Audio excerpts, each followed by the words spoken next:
All right, thank you very much, Felicity.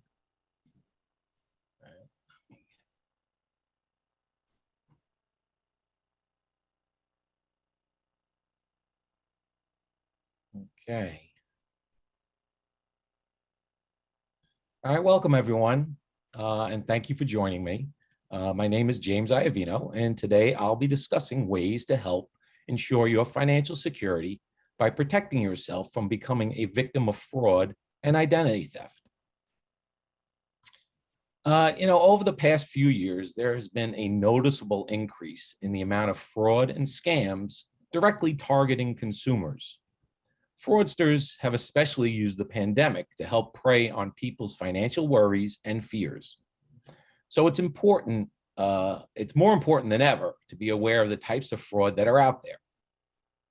Remember that your peace of mind and financial security is always UNFCU's top priority.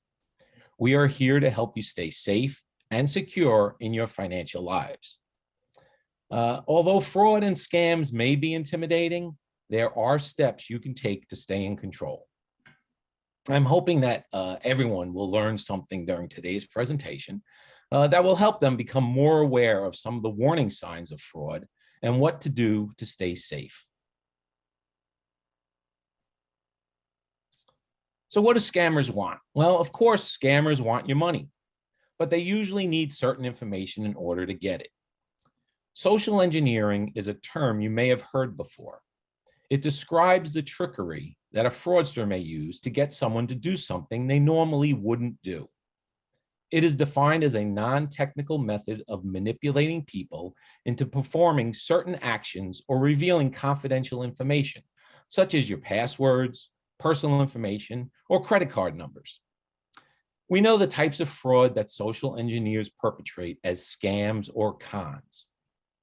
A fraudster will pretend to be something they're not, to get you to part with your money or private information, or both.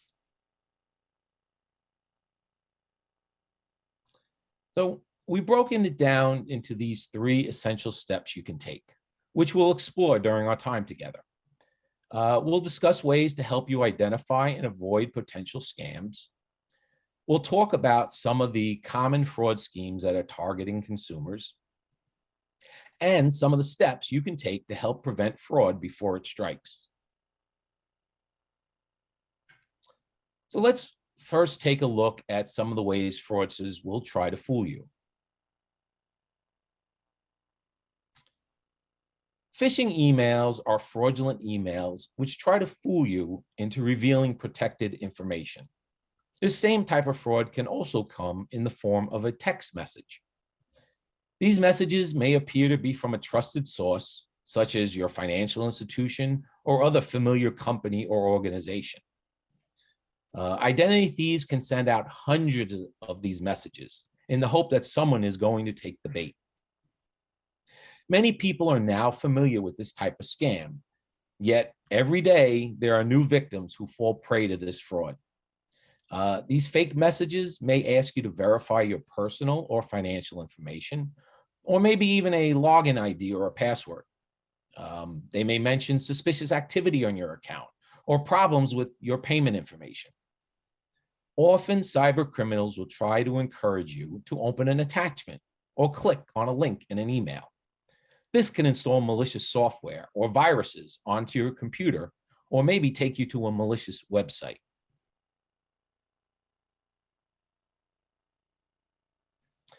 Phishing emails are sometimes not so easy to identify.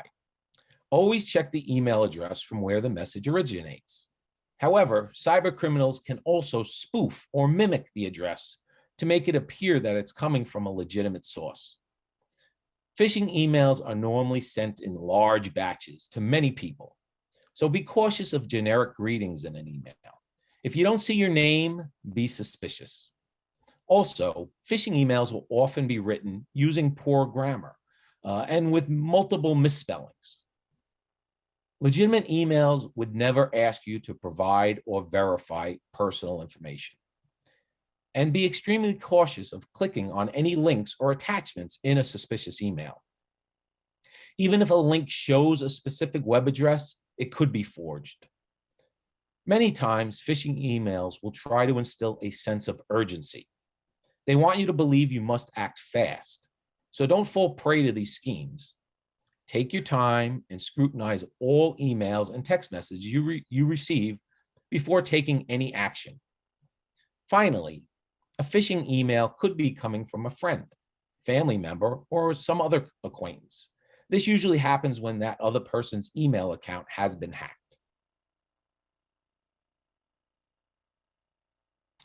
So never click on any links or open attachments in a suspicious email.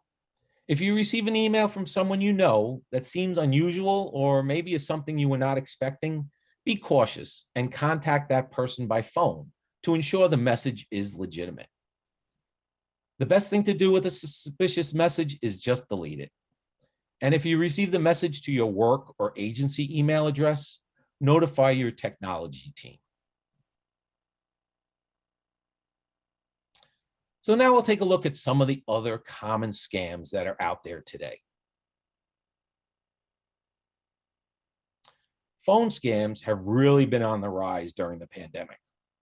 There are many different themes to these scams, but they all start with the intended victim receiving an unsolicited phone call from someone claiming to be from maybe a well-known company, organization, or maybe a government agency.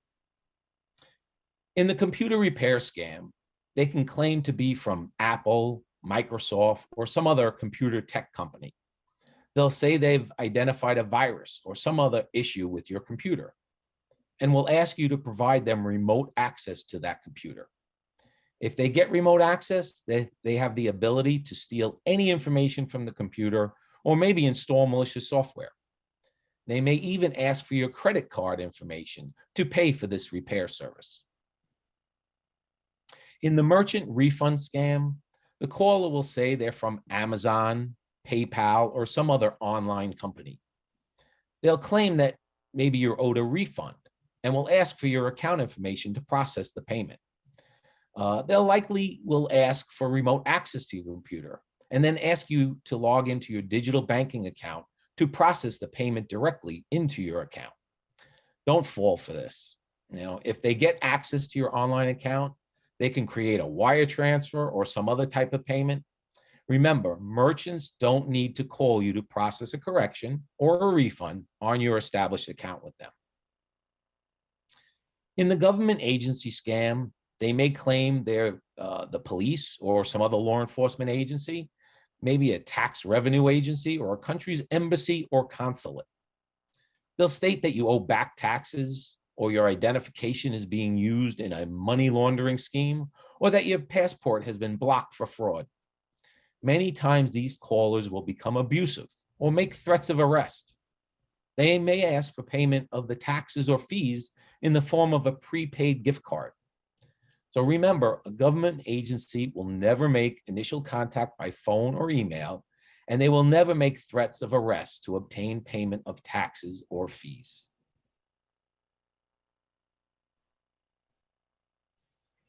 Online friendship scams begin with criminals using legitimate social media platforms or maybe a dating website looking for their targets. They will create fictitious profiles of someone looking for a relationship and may snare their victims by using the person's own profile to make it appear that they are the perfect match. They will carry on conversations with their victim through text, email, and sometimes phone calls, but will never meet them in person.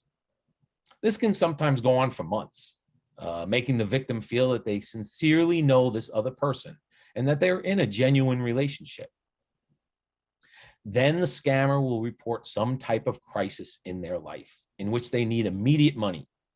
They will ask their victims to loan them funds and to send the money through wire transfers or maybe purchase prepaid gift cards.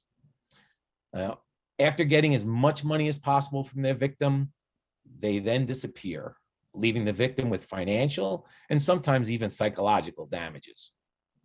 They say you should avoid lending money to family or friends, but you definitely should never lend money to someone you have never met in person and who you only know through their online profile.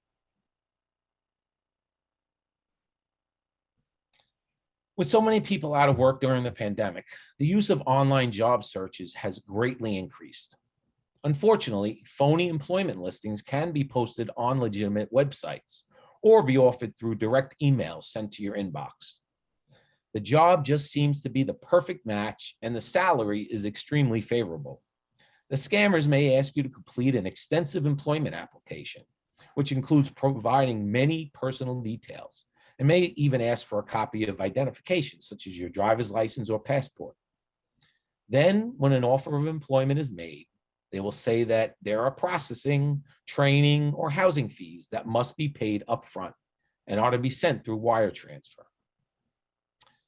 They indicate that these fees will be reimbursed in the first payroll. Unfortunately, once the funds are sent, the money and the job are both gone. And since so much personal information was disclosed, there will likely be additional fears in regards to identity theft.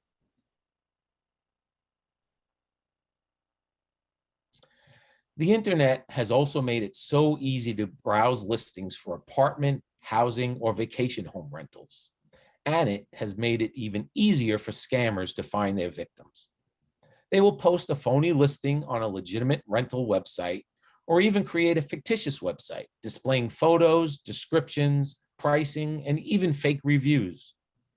They may advertise excessive amenities for low rental rates, and everything just seems perfect, but maybe just a little too perfect. They will ask for advance payment of the rental and security fees through wire transfers. And once these funds are sent, the scammers will disappear with the money. To avoid these types of fraud, be cautious of rentals that are below the market rate or someone insisting you send money for a sight unseen property. You should always do extensive research to ensure the legitimacy of the property and the person with whom you are dealing.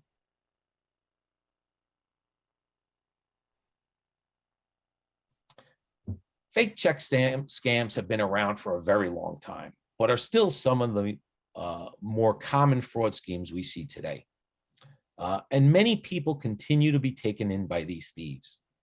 Maybe you've posted an online advertisement of an item for sale, or responded to an offer of employment as a payment processor, or have even been contacted that you were the winner of a lottery or the recipient of an inheritance from a long-lost relative. In each of these scams, the criminal will send you what appears to be a very legitimate-looking check, maybe as payment for the sale item or as part of your duties as the payment processor, or as the proceeds of the lottery winnings or inheritance. The check will usually be in a larger amount than was supposed to be sent. They will ask you to deposit the check and return the excess amount to them by money transfer.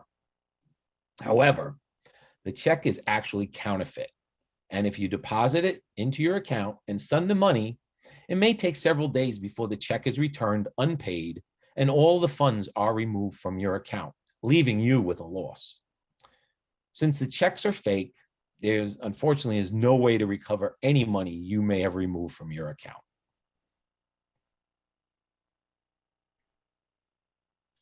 So it's very important to stay vigilant so you can stay one step ahead of fraudsters. And being aware of these common types of fraud will help you do that. Remember that scams can target people of all ages and backgrounds. Everyone may be vulnerable to a scam. Scams may appear to be a genuine offer or bargain and are designed to trick you when you least expect it. Be cautious when dealing with people or businesses exclusively online, or if you receive an unexpected phone call from someone claiming to be from a known company or organization. Conduct extensive independent research of the person or company before engaging in any type of monetary transaction. Always use extreme caution before sending money to someone you have never personally met. Should you initiate the transaction, the money is most likely unrecoverable. Be cautious of suspicious emails. Remember that even a friend or family member's email account could be hacked and used to send a fraudulent message to you. Remember that gift cards are never an authorized type of payment, unless, of course, you're going shopping. If someone initiates contact with you and requests payment in the form of a prepaid gift card, it is most definitely fraud. And if the offer is too good to be true, it probably is. Be especially cautious if you have a feeling that something seems unusual or suspicious.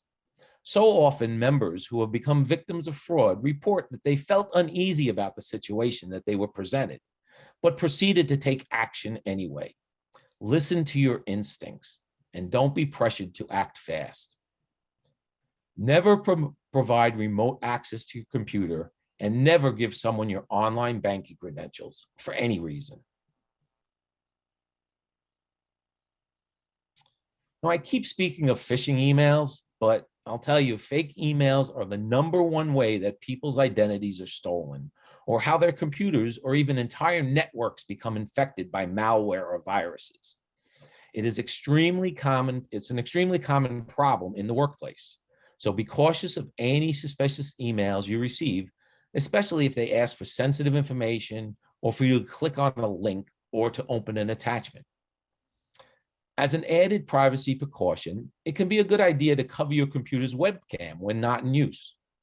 It is a very rare occurrence, but if your computer is hacked, your camera could be turned on without you even knowing. So just placing a piece of solid tape over the lens when it's not in use can prevent any mishaps. Thieves can compromise an ATM's card reader through what is known as a skimming device. They can also install a small camera to steal your personal identification number. Whenever using an ATM, always protect your PIN by covering the keypad with your free hand. Always review your account activity, either through digital banking or through your account statements. This includes your credit card account. And immediately report any discrepancies or suspicious activity to UNFCU or your other financial institution. Be cautious of the information that is available about you online. Social media sites can be an identity thief's best resource for locating information about their victims. Online profiles, job resumes, and personal pages must have adequate privacy and security settings to ensure you stay safe. Try to minimize the amount of personal information you post online, and always be careful with whom you connect on any social networking site. Install antivirus software and be sure your computer's operating system and web browsers are updated. You should set your computer to update automatically as the new updates become available. In many cases, these updates include the latest security software to protect you from cyber criminals.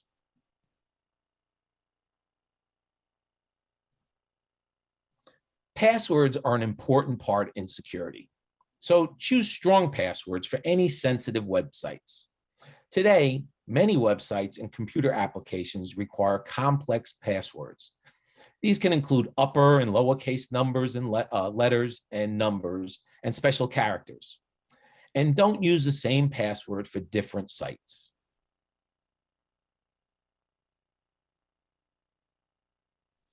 Some other things that can help prevent identity theft and fraud is using like multi-factor authentication whenever it's offered on a website. As Martha mentioned earlier, at UNFCU, we also provide use of Google Authenticator so that you can use multi-factor authentication without having to receive a text message or an email. You can set up account alerts in your UNFCU digital banking account. With these alerts, you can receive email notifications of your account balances or for any transaction that meets the alert parameters that you created.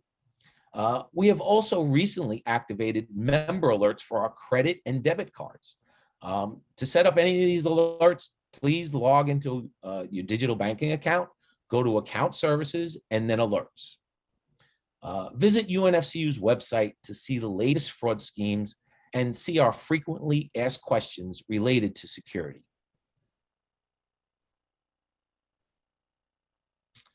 Now, if you believe your login information may be compromised for a website or email account, change your password right away. And if you think your UNFCU account or personal information may be compromised in any manner, contact us immediately. And people who may be the victims of identity theft and who have possess a U.S. Social Security number, well, they can place a freeze on their credit reports to prevent U.S.-based credit and loan accounts from being fraudulently opened in their names. So thank you very much for joining me today. Remember that UNFCU is always here to assist you in all your financial needs and providing peace of mind. And remember that you are the best and sometimes only defense from becoming a victim of identity theft, scams, or online fraud.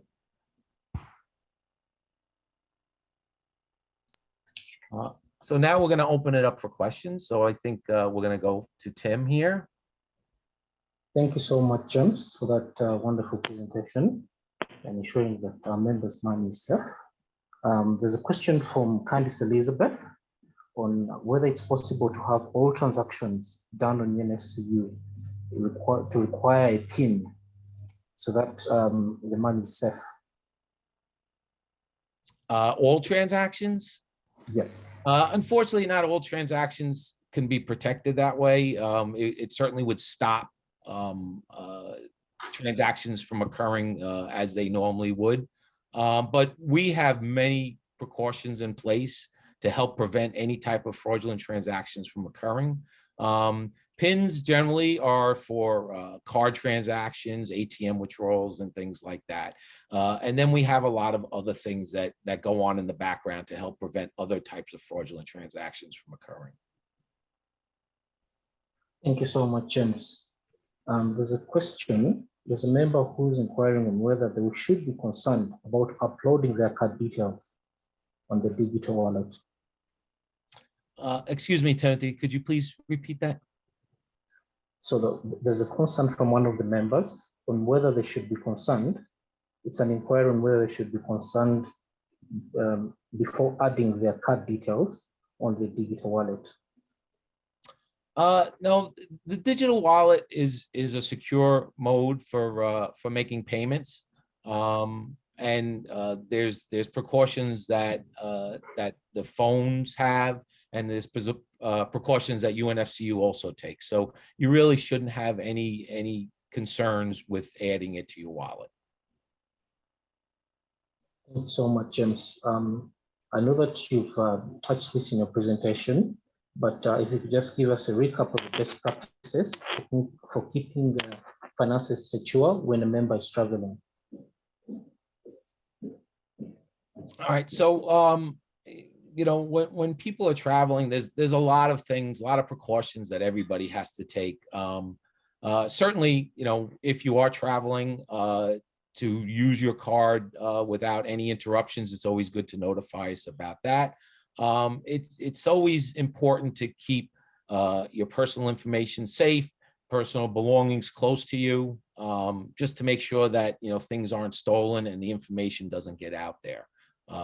You know, but just normal precautions that everyone normally takes is usually sufficient, even when you're traveling. I thank you, James.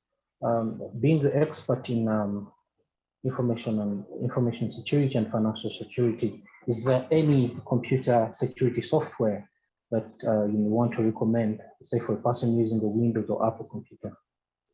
Yeah, I generally wouldn't recommend any one over the other, but really most of the commercial branded, antivirus software, they all work very well.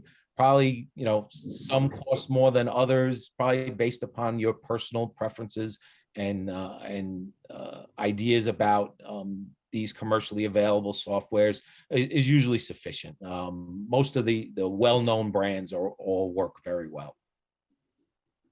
Thank you so much, James. I think the takeout is for everyone to be cautious about how they transact and use their online and their transactional services, their cards and digital banking.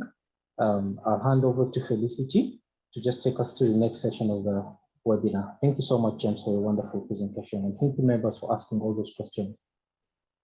Thank you, Timothy.